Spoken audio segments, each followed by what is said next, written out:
the Geator. And today we're going to do something completely different.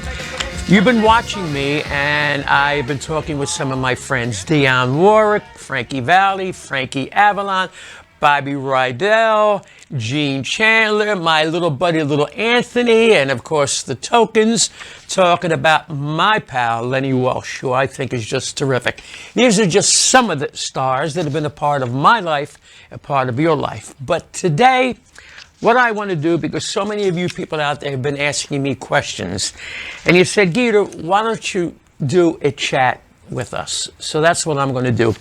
But before I do that, I want to thank all of the advertisers who have been with me for all of these years that make this possible.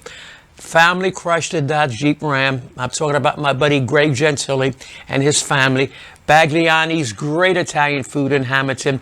Dietz and Watson. We cannot forget Toludo's Macaroni. We cannot forget Liscio's Bread and Rolls. And I cannot forget Chicky and Pete's. And of course, my old friend Gino from Maz's Market. And also the wonderful people that do great work at Jefferson. My buddy Steve Klasko and the gang from Wills Eye Hospital. My buddy Joe Bilson. All of these people make it happen. Because without them, I would not be able to do what I do now. And one of the questions was from a young man by the name of Don from Yaden. And he said to me, how are you able to do radio the way you do radio as opposed to the way it was back in the day? Well, I'll tell you why. I have all these wonderful sponsors who sponsor the show. They pay for the airtime. With that being said, that means I have the freedom to play anything that I want to play. Radio back in the day was formatted, just like it's formatted today. I would never let anyone tell me what to play, how to play, and how to talk to my audience. That only works because the advertisers pay for the airtime. And I can do and play records and CDs and LPs. That's how I am able to do what I do. Back in the day, I was on a little station called WCAM in Camden, New Jersey. And when I first began on radio, and you could read this in my book, I was doing record hops in South Philadelphia, Don, at a place called the Dixon House and a place called the Alhambra. I was doing record hops. But in between, I wound up doing a radio show from a place called the Venus Lounge in South Philadelphia. It was a talk show. And how it happened is when I got off the road, I was managing Danny and the Juniors. I got into a crap game with the guys from South Philadelphia, the older guys around the corner. And one of the guys was Don Pinto. And he owned the club called the Venus Lounge. And he was talking about the fact that he wanted to do something different on a Monday night. The club was successful during the weekends, but on Monday there was nothing happening. So I had said to him, well, I'll tell you what, why don't you think about doing a radio show? And he said, well, who would do it? I said, I'll do it. One of the wise guys that we were shooting crap with said, what do you mean? What do you know about radio? I said, listen, when I was on the road with Danny the Juniors promoting, we would visit radio stations. I saw the way they worked. I can get a radio show. Don Pinto said, no, you can't. I said, I can. I said, I'll tell you what, guys. I got to make my number. If I make my point, all right, you say to me, go do a radio show, and you'll pay for it. To make a long story short, bop, bop, bop. I hit my number. They said, holy shit. All right, go do a radio show. So I went up to WCAM in Camden, New Jersey, and I bought the time for $125. What I did, now I owned the time to do the show from a club. He was going to pay me $125. I then went out and I sold 15-minute blocks, $60 for 15 minutes. Figure it out. 4 times that, 6 fours, $240. Is that correct, Dave? Right? Okay. So I got Don Pinto from the Venus paying for the radio show, and I got $240 in my kick. Terrific. All of the people that are coming into the club, I'm doing interviews with Frankie Avalon like I'm doing now. It began way back in '60. Success. Snowstorm closes that club down. Now, I don't want to lose my 240, but I can't do the show from the Venus Lounge. So I was doing the record hops. And I took all of the kids that were at the record hops. Little Petey, who's now married to Rita, Ipri, Anthony, all of the kids that used to be a part of the committee for my dances. We shove it out of the snow. I take my rock and roll records that I bought when I was a dancer on Bandstand, and we take it up to WCAM in Camden. Snowing, snowing, snowing. I start to play Little Richard, Fat Stamino, Chuck Berry, the Cleftones, Frankie Lyman, Little Anthony, kids that are surfing the dial, looking to see if they got school the next day, are picking up on 1310 this music with this guy. I'm playing my music. To them, it was brand new, but I'm playing oldies because that's the only thing I had when I was doing the record hops, okay? Phone lit up, people calling, kids are calling. What song is that? What song is that?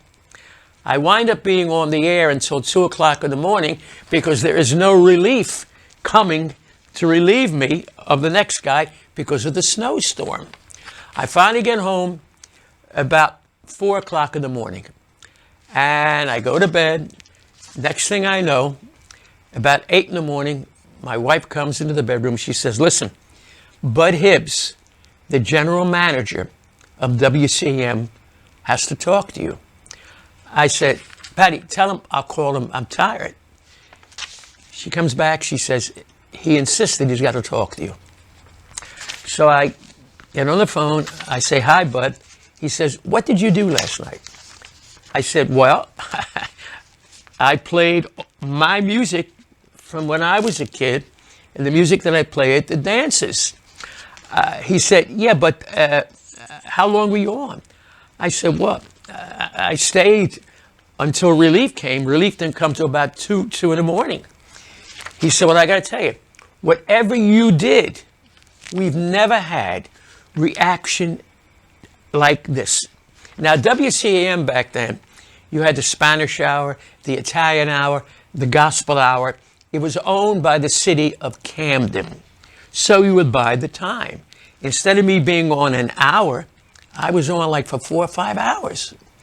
So he said, you should consider maybe not doing the show from a club, but from the studio. I went back to the Venus Lounge. I said, I would like to do music, rock and roll. They said, no. You're doing a talk show. I said, okay, fine. No problem. I go back to Bud. I say, listen, I want to do the show from a studio. I don't have any money. I've got sponsors. I'll give you my $240. Just give me the air time. That's how it began. The same thing that I do now, I did back in 1960. Now again, radio was not like that. It was formatted. WIBG, before WFIL, would have to play what the program director told them to play. I not only started to play oldies, but I started to play music that the kids were dancing to. When I would get new records from the promotion guys, Bongo Stomp, Pretty Little Angel Eyes, and I started to mix the oldies with the new stuff. So Don, that's how it began. And you should get a copy of the book because this is the history of who I am, what I am, and how it began. And I got to tell you, Don, I never thought that I would still be doing what I love to do today from my studio, which I've built. So there you go with Format Radio, how it began, how I'm able to do what I do. It's all about the sponsors. Without a sponsor, man, you can't do it. Even back in TV, when Bob Hope had the TV show, it was Buick. When Dinah Shore had her TV show, it was Chevrolet. When Ted Mack had his TV show, they would have national sponsors who sponsored that. And Ted Mack, Dinah Shore, Bob Hope, Frank Sinatra, for a brief period of time, had Lucky Strike that sponsored his show. So it's always about the sponsor. So again, I thank my sponsors. All right. This is from Nancy Austin, and she said, whatever happened to the group Joey and the Flips? Well, Joey unfortunately passed away in 1974. His real name was Joey Hall. And the song, as you know, was Bongo Stomp. That was the only real big song that they had. And my manager was a fellow by the name of Nat Sigel. And Nat Sigel is the guy that really introduced me, other than Bob Horn, into show business. Nat was a booking agent and a manager. And in the early days in the 50s, he had Sandy Stewart, Gloria Mann. These were famous girl singers, J.P. Morgan. And he then, as music progressed, became the manager for Danny and the Juniors, the manager for the Orlons, the manager for Joey and the Flips. So he managed them and he managed me. So consequently, we had a connection. If I liked the record, I would play it. He also, Nat, also managed at that time a comedian, a young comedian by the name of Don Rickles, with a guy out of New York City called Joe Scandora, who had a club called the Elegant. That's where Don began. And what happened, because of my relationship with Nat, I became Don Rickles Ballet. This is way before I became the Geator with the Heater.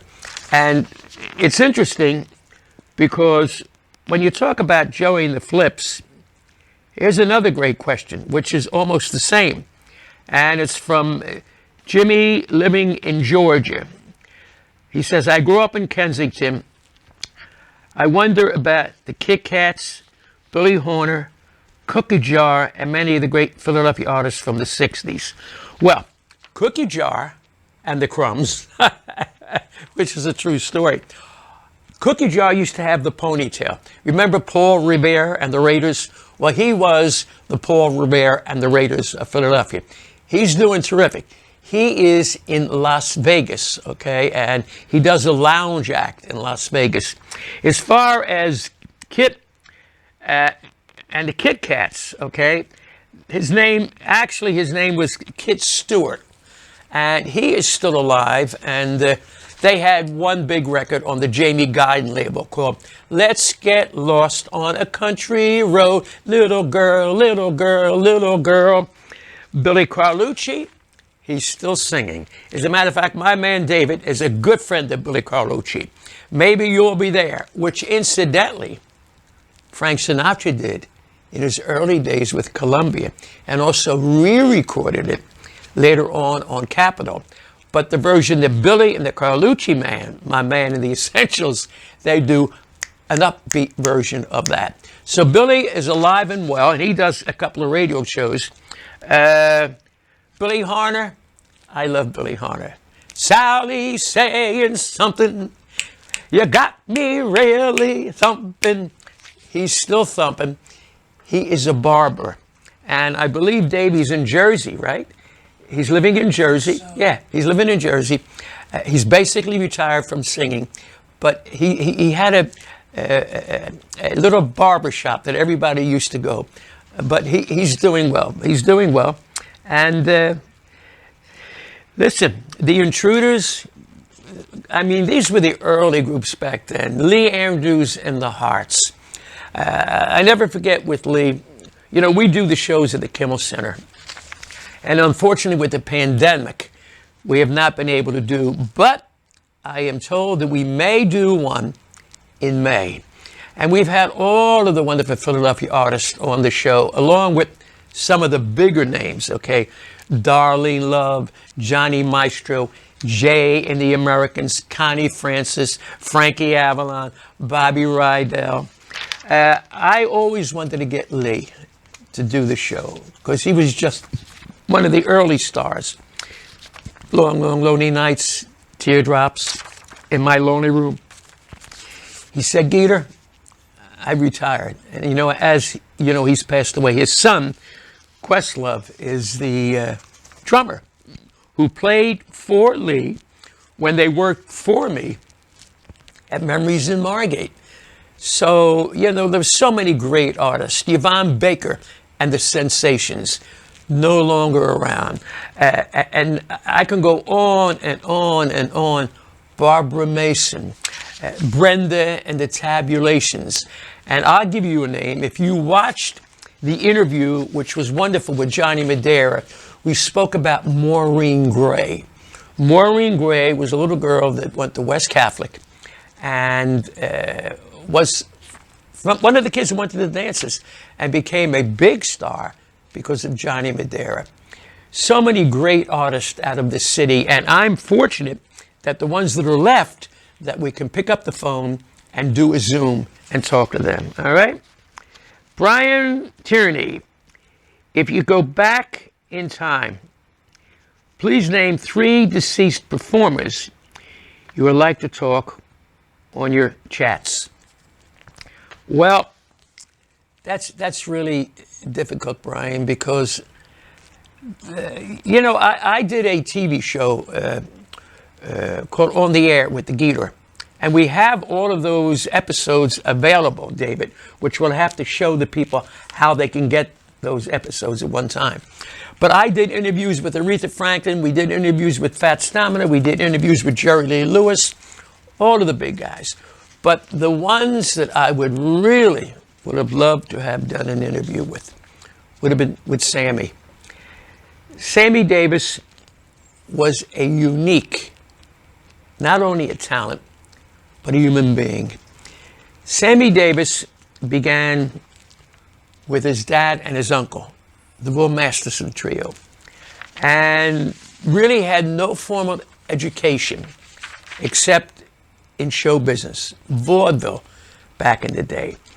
But he was such a talented, bright young man who would learn, and he said this to me, he would learn by watching TV shows, as a young kid, watching shows, listening to other performers talk. And he used to love soap operas. So many interesting things about Sammy. He was a guy that if he liked you, and here's another thing about stars in show business, they can see through you. If you're a phony, they're not going to befriend you. But if they see something in you that's in them and it's real, they will help you. Sammy helped so many performers in his career. So Sammy would be one, because I would talk about the old days with Sinatra. And I got news for you. Frank would be another interesting subject. But Sammy's gone, Frank's gone, and Rickles.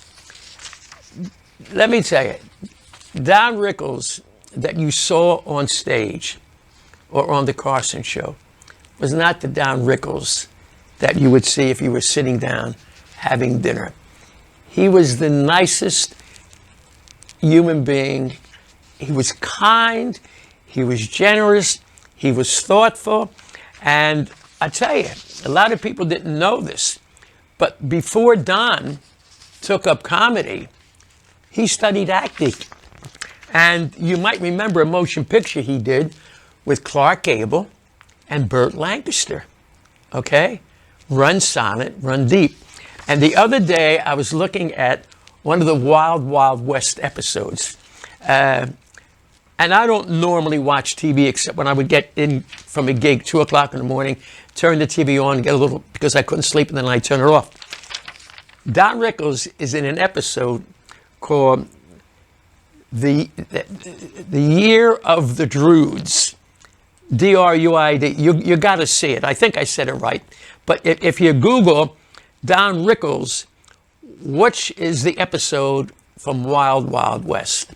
So Don was really a great actor. You know, I don't know if you know that, but that's that. Okay, Thomas Van Darzale, right? Did you like any of the artists or groups that invaded us from England? Well, I think, again, if you read the book, you'll find out that I never was a big fan of the English sound. Not that look how big it became. I mean, but to me, I was always rhythm and blues and rock and roll and soul. You know, Otis Redding, Sam Cooke, Aretha Franklin, the Isley Brothers. I can go on and on and on. The Manhattans, going back with Earl Lewis and the Channels. That was my music. To me, the English invasion was not the true sound that I grew up listening to. And the problem that I had is that when the English sound hit, it completely conquered radio. Remember format radio? They could only play 40 records. Everything was English.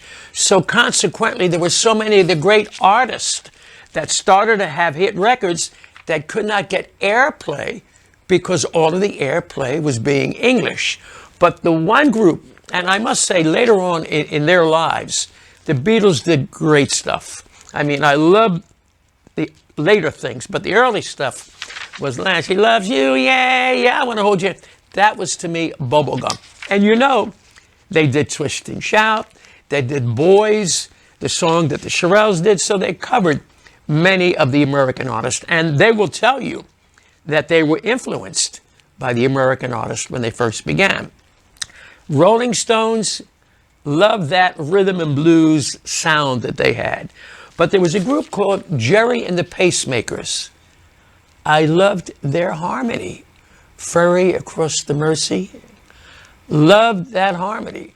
So there were a couple of groups that really, you know, but listen, I'll tell you a great story. When I was on WHAT, Dolly Banks, the owner of the radio station, came into the studio when I was playing all my rock and roll rhythm and blues records. And she said, how come you're not playing the Beatles? I said, my audience really doesn't want me to play the Beatles. They want me to play what I'm playing now. She said, well, Georgie Woods, even on WDAS, they're playing the Beatles. I said, I'll tell you what, Dolly. I took one of the records, which I had, and it was I Want to Hold Your Hand. I put it on the turntable, and I said, Jan Teens, the boss with the hot sauce. Now, this is the group that everybody's playing and they're talking about. I'm going to play it for you. And if you want me to play their music, let me know. The phones always had 6 phones that light up. I played it while she was in the studio. Phones rang off the wall. Geator, don't play that. Geator, don't play that. Why are you playing that? Don't play that. I said, Dolly, my audience, they could hear the Beatles in English on WIBG, not with me. That's a true story. All right? Okay. Roberta. I love Roberta. She is from Trenton. I love Roberta, and I love Charlie and Linda Lee. And I got to say to all of you guys and gals out there, I've said it before, I miss you. There are so many of you. For me to try and mention all your names, I'll call you the Geator guys and gals. You're very important to me because we share the same thing, the love of the music. This music that I play represents a lifetime of memories. And somebody else also said, do you ever get tired of doing what I'm doing? No, because I love what I do. Because you've been there from the very beginning. And when I do the radio show, even though I don't see you, I mention your names, and you're always there. So Roberta from Trenton, and little Linda, and Joanne, the kids from Wilmington, the kids from Hamilton, for the gang from Padre Pio, for Janice, for Steve, for Bob, for Rita, for Carol Tempesta, Little Row, all you kids out there. We will be together. I give you my word on that. But Roberta says, which place doing a dance do you miss the most and why? She said, Bordentown Elks, Colonial Hall, Firehouse of the German American Society. Listen, as I said, I miss it all because you are the link. Every one of the dances, even when we do the casinos, it's completely different. We get a completely different audience. Trenton up there, Allentown when we did the Sands, when we do Atlantic City. So I love it all. And I give you my word, we will be back with that, okay? Cheryl Owens, please have your own New Year's Eve show on TV for our baby boomers. Listen, I would love to have a TV show for you baby boomers, but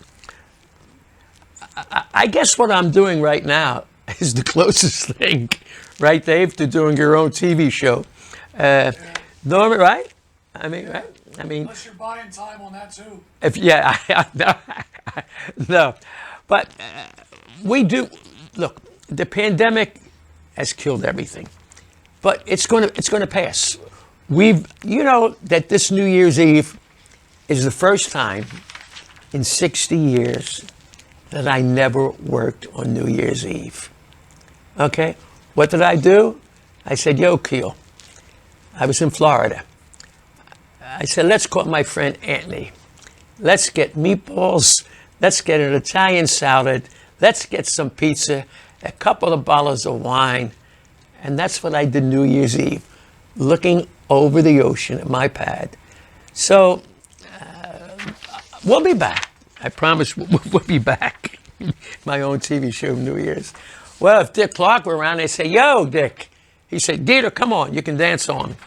Okay. Andrea, Samara, how did you get your big start? Well, I explained that earlier. You know, you got to read the book. The book tells everything, okay? And the book, by the way, we've had 3 screenplays written on this book. The problem is there is so much history in this book. From the beginning, when I was a kid, how my mother met my father and ran away and got married. He was Jewish, a Jewish racketeer. She was Italian. Back in those days, in 1936, you never married out of your religion. She was disowned. He was disowned. My sister and I were raised in a house that was a bookie joint. By day, we would be shipped off to St. Monica's day nursery and then picked up and go to my grandmother's house, the Capuanas. You got to read the book. I mean, I am just amazed, and I thank God, because, as I said earlier, I never intended. I always wanted to do what I felt was right.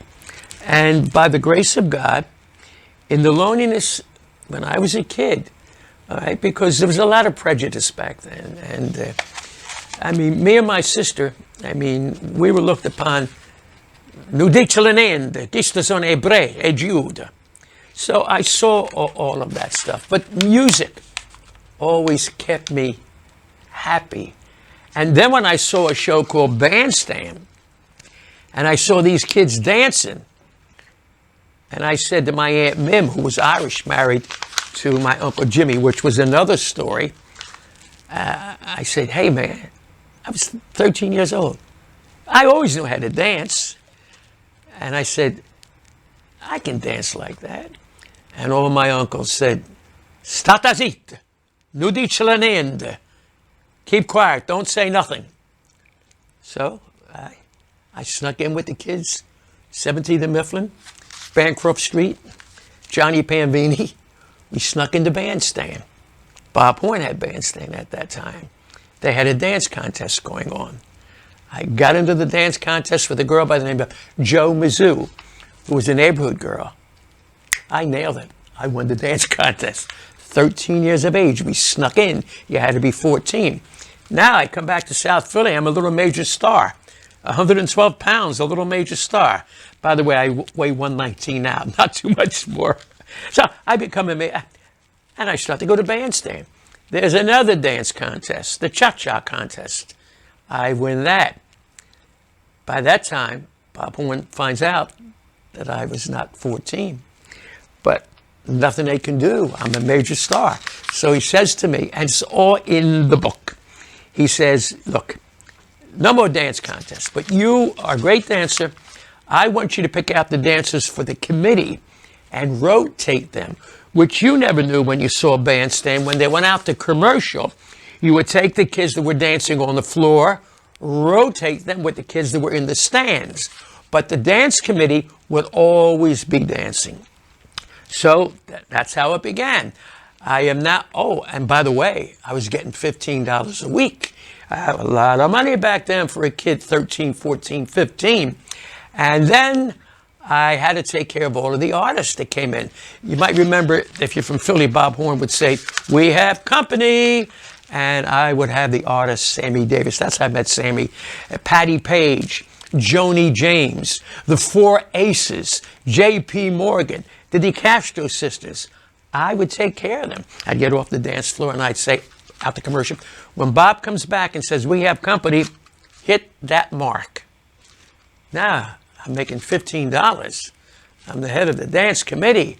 I'm meeting all these wonderful stars. And I got to tell you, they genuinely liked me because Sammy said, when I first met him, I didn't know who Sammy Davis was. He saw me jitterbugging before I got off the floor. So I said, sir, when Bob Horn, he says, hold it. How'd you learn how to dance like that? I said, everybody from South Philly, we all know how to dance. We want to impress girls. He broke up. He said, man, you're a little white me. I know. I said, what? At that time, Sammy Davis said, I'm a little white me. And we became friends until the day he died. He died May the 16th, 1990, 64 years of age. And as I said, that's one talented man that everybody loved. So when you read the book, that's how it started, okay? Get the book. You got to get a copy of the book. Nancy Palermo, what was the first record you ever played on the radio, and why did you choose that? Great question. When I began, and I started to play the oldies, when I really said that this is what I'm going to do, I found a record that would open up my radio show and basically tell what I was about to do. It was a song with a group from the West Coast called Caesar and the Romans. The song, those oldies but goodies remind me of you. That's how I opened up the show. That was the first record that I would play that would open up the show. And then it just connected, you know?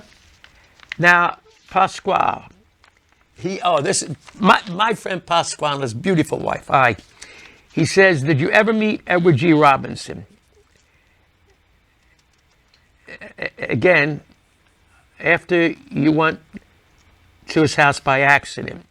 Yes, I did.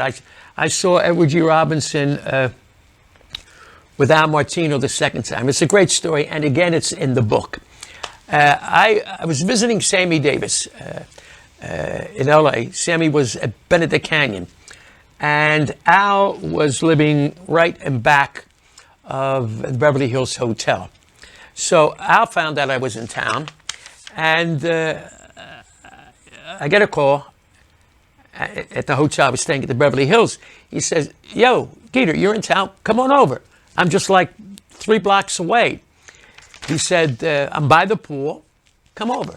So I said, okay, I'll be over this afternoon. So I go, and the homes in L.A., big homes here, big lawn there, another big home, big lawn. So it gives me the address, and I go, and I see the address in the middle of the lawn, okay? Rodeo, whatever. So I knock at the door. Nobody. Again, nobody. I said, he's got to be putting me on. He tells me to come over. Where's he at? As I go to knock at the door, the guy opens up the door. He's got an ascot on. He's got a little beard, and he's got a dinner jacket on. And he says, yeah? What do you want? Well, I think it's Al's valet or his housekeeper. I say, I think Al's trying to put me on. Hey, what do I want?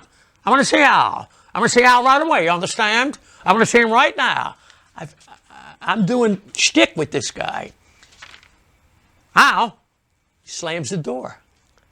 As he slams the door, Al comes out from across the other yard over there. Yo, Geator.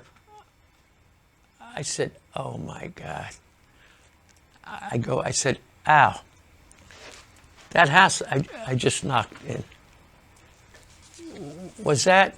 Oh, he says, yes, that's Edward G. I said, Al, I was doing shtick with this guy. He said he's just a regular guy. So I spend a couple of hours with Al. And as I'm leaving his house, the lawn and the driveway where I was knocking at the door, a limo is coming out. The window goes down, and he sees me talking with Al, and he says, well, you found him, didn't you, eh? He says, Al, you better tell these people next time the exact address. Al says, hey, Edward G., that's my buddy, the Geator. And I met him again when Joey Bishop did his TV show on ABC. Just, these stars that you see are no different than you and I. Some are really nice, some are nicer, and some, a little effective. But the ones that I have known has always been absolutely terrific. So, Pasquale, I did. Hey, Mary Marucci. And you'll have to excuse because my eyes, I normally wear glasses, Dave, Mary Marucci. Hi, Jer. We all know that you're a very special person. Thank you, Mary. You're comfortable walking with royalty and the common man. Out of all the experiences, please name one or two instances that are outstanding to you. Well, that is one. But I'll tell you another great one. Frank Sinatra is at resorts. And again, the book. I refer to the book. My mother used to cook for Frank and for Sammy and for everybody. Whenever they were in town, they'd call me up. Julie would call me up and say, the old man's in town. He wants the macaroni, he wants the sausage, the peppers and all that. So I would get the big trays. I was at Memories of Margate at that time when he was appearing at the resorts. So I close Memories at 4 o'clock in the morning. Even today, we close Memories at 4 o'clock in the morning. So Julie calls me at the club. He says, the old man, love the raviolis. What are you doing? I said, I'm at my club now. He says, look, we're in the lounge. Upstairs at Resort was a place called the Green Room, which basically was a lounge where all of the performers would go. He said, we're going to be here till 5 in the morning. Come over. The old man wants to see you. So I close the club, and I bring a guy with me. His name is Phil Rendon. Phil was out of Chicago. He was a dear friend of mine. He was the head of the 3 A's, the unions, AGVA, SAG, okay, a dear friend of mine. He worked with me at Memories. He was the doorman. So I said, come on, Phil, I'll take you with me. We go there. It's dimly lit. It's 4:30, 4:45 in the morning. There is Jilly. There is Frank. I think Merle Kellum may have been there. And it's dimly lit. And there's a guy sitting with Frank. And we walk in. And Frank says, Matchstick. And I say, Mr. S, I'm going to introduce you to my friend Phil Rendon. He says, I know Phil from out of Chicago, beep, beep, bada, bop. And he says to me, say hello to my friend. He says, but wait, do Burt Lancaster. So I go,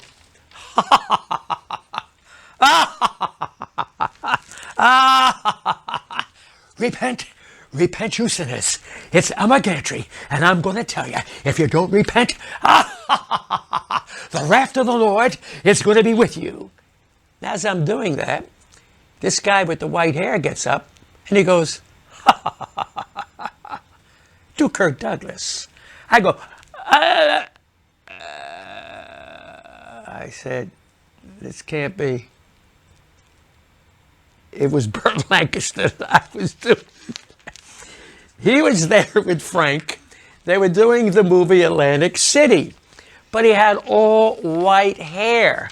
I didn't know it was Burt Lancaster, and it was amazing.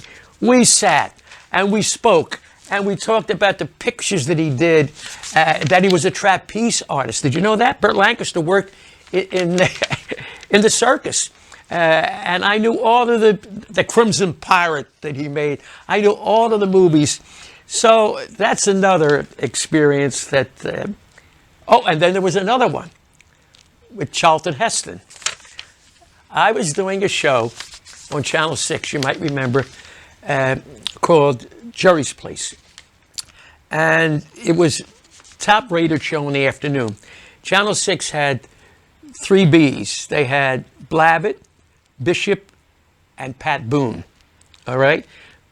Pat Boone was in the morning, I was in the afternoon, and Joey Bishop was at night. So they would sell the 3 Bs. If you bought Blavitt, you would get Pat Boone. If you bought Joey Bishop, you would get Jerry Blavitt. All right?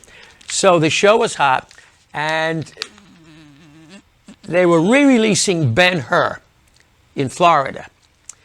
And back then, the major studios would take the #1 rated TV shows and invite the host to do interviews with the stars. So if you were from Chicago and you had a show, you were invited. New York, LA. So I'm invited to go to Miami. Now, what you didn't know when you do these things is that you only have 2 minutes with the star, okay? And you got another person waiting from Chicago, New York, and the director says, you've got 2 minutes to interview the star. At that time, it was Charlton Heston and Stephen Boyd, to talk about the re-release of Ben-Hur in Florida. So I'm waiting. The guy from Detroit, I'm next in line, and Charlton Heston is on the side. He just got done talking to this guy, so he now sits over here. And I look at him. I say, my man.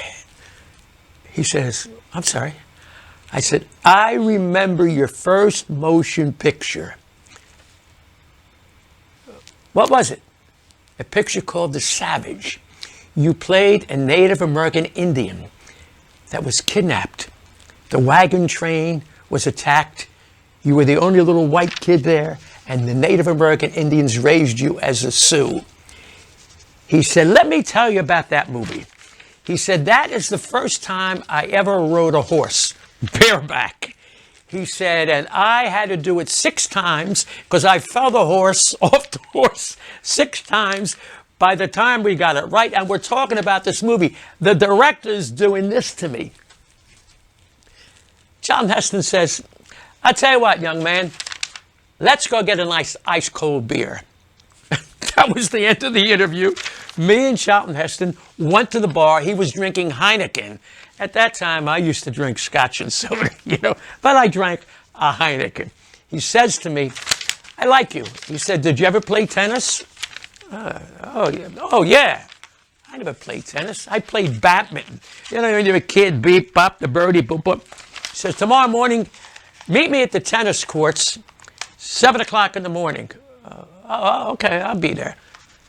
What am I going to wear? I didn't have the tennis stuff. I had shorts. So the next morning I go there, 7 o'clock. And by the way, I only wish that I could get the footage of this tennis match because Channel 6 filmed all of this. Next morning I go, he comes jogging on in. How are you, kid? Yes, good, Mr. Heston. Okay, here's your rack. Here's my rack. he starts to boom, beep. I'm running, boom, beep. He starts to laugh. 7 o'clock in the morning. He says, don't worry about it. Let's go get a beer. There's so many things in my life that are cherishable, really. Listen, how much time you have? I can go on and on and on. 15 minutes. 15 minutes less. Okay. Joanne and Rich from Bridgeport. I love you. She says, when will you get back to the tap house? Joanne, it's as I said, you know, I want to work. I've said it so many times. I'm a people person. I thrive on people. Without you people giving me the energies that I give to you, it's difficult. As soon as Gary says, Yogi, let's do a happy hour, I'm not going to answer the phone. Hold on. It's one of the fans. I'm not going to answer the phone. Okay. As soon as Gary says, Yogi, let's do it, we'll do it. Then my buddy Phil Rendon, we talked about Phil. Phil used to say to me, he's passed away, you work all of the time. Why? I said, Phil, what else am I going to do? I mean, I love what I do. I mean, it's very difficult. I mean, you see what I do at Memories in Margate. David's there. I am spinning my records with nobody there. But I am fulfilling a mission of making you happy. I know you can't dance, but I know I'm reaching you with the music. Even though I don't see you, I know you're there. So as soon as things open up, we'll be there. We're going to be going back into the casinos. As I said, I think in May, I spoke with the folks at the Kimmel Center. We'll probably do another show. And during the week, not during the weekends. And I intend, because I own Memories in Margate, I intend to open up Memories in April instead of Memorial Day. Because normally I will be working and working. I'm not working. So we'll open up Memories April, Easter weekend, and go all the way to the end of October. So you will be with me. Padre Pio will be back at Padre Pio. For the gang, you know, at all these other wonderful spots, the Bordentown Elks, we'll be back at all these places, I promise you, okay? Let's see.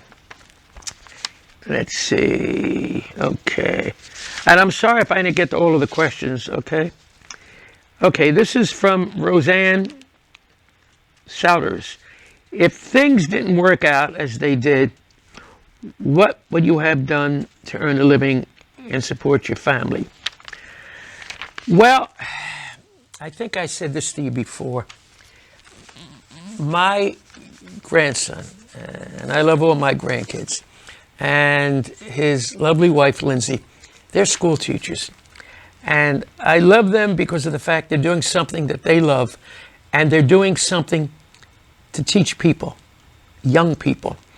I would have done in a career, I would have found something fulfilling that I would be giving to people.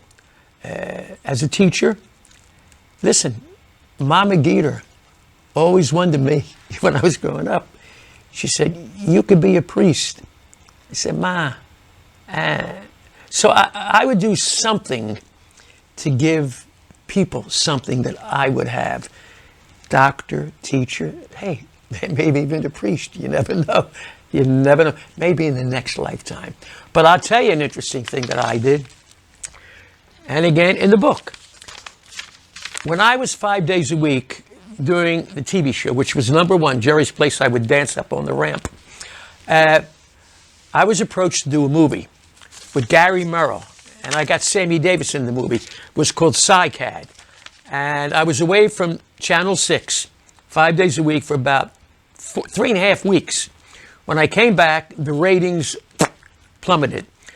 George Kohler and Lou Klein had a meeting with me. They said, listen, the ratings, they went down with you, but you can't be away from doing your show for more than a week. Meanwhile, the producers of this movie thought that I was going to be the new Dustin Hoffman from The Graduate. They came to me with a second movie to do with Phyllis Diller and Dan Blocker called Calliope, and Richie Allen, the great ball player, was going to be in the movie. So I say to George Kohler and I say to Luke Klein, hey, come September, I'm supposed to do, there's a half deposit to do a new movie. They say, well, you better think twice. So I sat with Nat Sigel, my manager, and I said, Nat, what do you think? He says, listen, they tell me that this is, you got a career, okay, in movies. I had just done The Monkees, okay. So I did a Mod Squad with Sammy, which I played a driver. If you wink, you don't find me. So I said, well, I'll take a shot at the movie. To make a long story short, the movie, Psycad, never got released. They couldn't get a distributor. When I was in LA looking at this, I looked at the preview of it and I said, wow, this ain't a good movie. And Bullet Sturgum, who was a great agent who managed Jackie Gleason, and Sammy was with me, said, Geator, you better hope this movie never gets released, because the only good thing about this is you, and it ain't going to happen. So I knew I lost my TV show because I made a wrong decision. They honored my contract in September to the end of the year, but they put me on Sundays. I had to do an hour show on Sundays on Channel 6 between NFL and AFL, the football season. Forget it. My career was over. So what did I do? I would sing. I had a group called the Geator Guys, the Geator Men. Great musicians. I made a couple of records. Let's Love Again, The Discophonic Walk, Jerry's Place. I did all that. So I put together the band. And I went out and I worked. And I made money performing. Like, you know, we talked about the Kit Kats. There were so many clubs. Aljo's, the Manias, Dick Lee's. So many clubs in the area. And I was working the clubs. That's how I found Memories in Margate. They booked me at the Elbow Room during the winter time for $1,000 on a Friday and a Saturday. And the deal was they give me $1,000 and they would give all of the kids a room. We would stay there for the weekend, the Margate Mariner. And we killed it. And what happened was, and again, you'll read it in the book, the guys that leased the Elbow Room sort of ran away with the money. The guys that owned it were lawyers out of Philadelphia. And when these guys that ran away with the money started to beat some of the acts, I went to work for Phil Matalucci in Avalon, a place called Phil's Rock Room, and very successful. At the end of the summer, the owners who had the property of the Margate Mariner and the Elbow came to me, Dagwer Docala de Bona from Philly, and said, look, why don't you buy this club? Why don't you buy the Margate Mariner? We're in Philadelphia. I said, I don't want the Margate Mariner. I'll buy the club. Because I knew if I did business during the winter time at the Elbow Room, imagine what I would do if I owned it during the summertime, 52 weeks a year. And I bought it in 72, and I changed the name of the Elbow Room to Memories in Margate. So, God opens up one door, closes one door, opens up another door. And that's the way it is. Oh, I think we're running out of time. Let's see. I haven't answered all your questions, which I feel badly, but we'll do this again in another chat. Donna says, what was your favorite dance venue from the 60s? I've been, every one of them, every one of these dances represent a different neighborhood. It's like Wagner's Ballroom. When you went to Wagner's Ballroom, you had kids from South Philadelphia, Tacony, Palmyra, Jersey, coming together. That's what I still do. You're no longer young teenagers, but you're young beyond teenagers. All right. Well, listen, we'll do this again. Let me see. Anything else? Anything else?